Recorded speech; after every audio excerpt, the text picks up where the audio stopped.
Today's important because it is the first playtest. It's the first playtest for the game, and it's the first playtest for me as a director. So it's kind of a monumentous occasion. The week, it was long. It felt like about a month.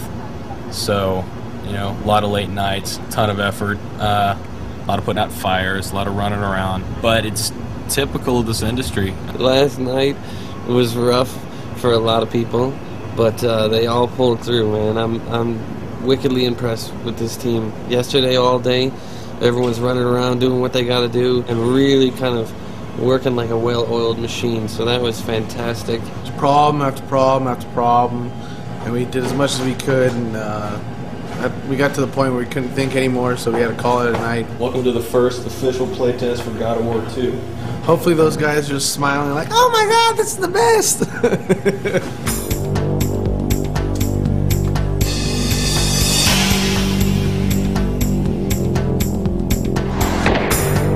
Everything is being videotaped, and it's actually being fed down to another room. Multiple people can view it from multiple perspectives. So far, everybody's fallen off the bridge.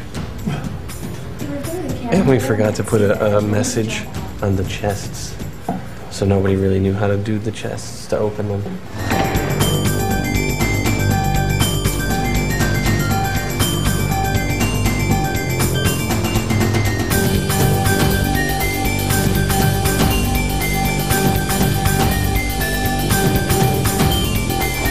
I think one of the responses would be, man, this game is rad. Everything you did about it is so good. You guys rock. I want to be like you. In which case I would be like, oh, please, no. We'd be very excited, but also somewhat bummed because we wouldn't get much constructive feedback about how to make it better. The other extreme end would be, wow, this sucks. The first game was so much better. What happened? What did you do to it? And then, you know, we would be sad. The third type would be the constructive criticism, like, oh, you know what, I felt this part was a little too hard. It would really be neat if you had better enemies. The level was confusing, and I got lost at this point, which would help us on our level flow, so we go, oh, okay, that's good, we can pick something up from there. So the third is the most desired response. Chat about just some thoughts. Good thoughts, bad thoughts, anything, just throw out stuff about overall experience of the level. Integrating the puzzles with your exploration as well is great, because I mean, you're constantly seeing something new even while you're solving puzzles, which is pretty cool. They had great results. I feel honored that they worked this hard just to put together a demo for us to play. That's pretty cool. The stopping the time was real cool. That's, you know, real new. Couldn't do that before. That's going to have a whole new aspect to the game. And, you know, so far, I'm, you know, really got me hyped up to see the rest of the game. The game was received very well, even despite the little flaws that really bothered me, and I wish we could have gotten fixed. People look past that. I just wanted to get everybody together. We just finished our first playtest of our first level that kind of has gone through the pipe, and it was received extremely well. It was great to see everybody kind of pulling together, and a great moment for everybody to see people enjoy it. Those of you who are barely awake, go home. Yes.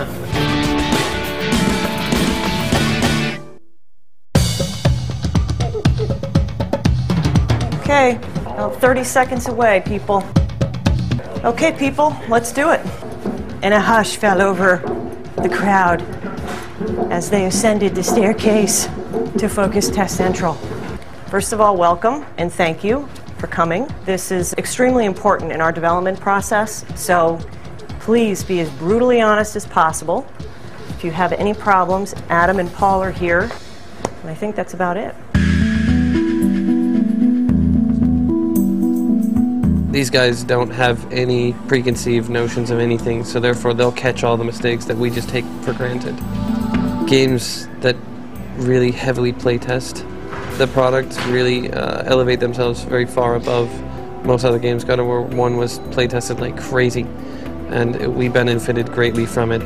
The levels we did in playtest on God of War 1 were the Hades Blades, and you see how well those turned out.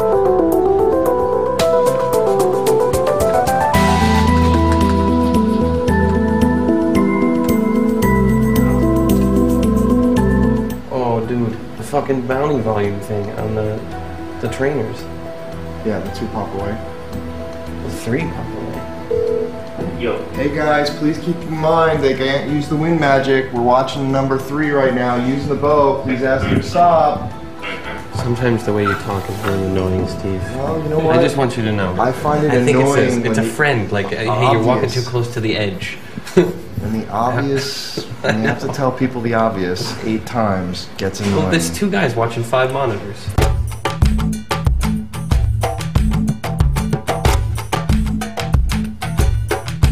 Absolutely feel free to say whatever it is. None of us get any better unless we find out what's wrong. So, do not hesitate at all. I don't know about the rest of you guys, but the surprise rock guy who popped out at you, like, freaked me out. It was great. I mean, I know if I'm playing at 3 o'clock in the morning, that's going to scare the shit out of me. So that was really great. I'd like to see exploding enemies. Did you actually, on one of your things, say you wanted more screaming? Yeah. Okay. So, come on, that was good. See, I got a parking ticket this morning, and I was pretty pissed about it.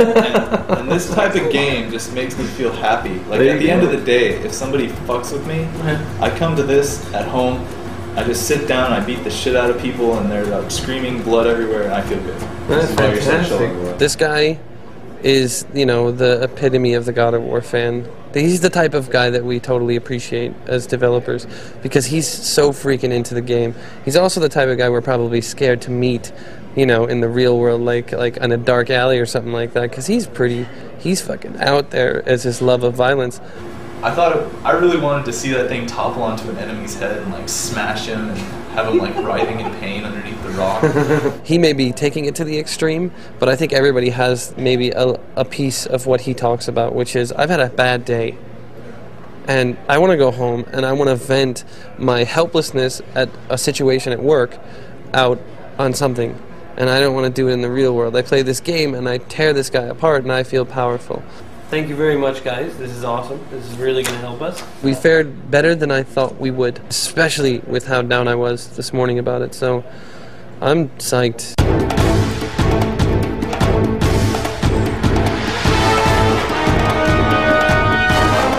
Today we are testing the Rhodes level, which is the first level of the game, the opening sequence.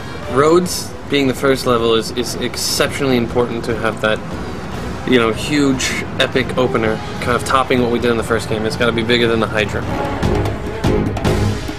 They come in here and some of the stuff is arted up. They have no preconceived notions on anything. They don't know how to use any of the stuff that we've been working with the whole time. So they get all these abilities and they're just like, what the hell? What's this do? I don't understand how this works. They don't understand that something only lasts for 8 seconds. Well, we totally get it because we said it's going to last 8 seconds. So it's a rude awakening to sit there and watch it and be like, oh, just do what I want you to do now. But, you know, teaches us. We were discussing earlier how strict the time limit was. Playtesting like this is vital. The people in the studio, very close to the project, have played it a lot. You don't see the obvious a lot of times.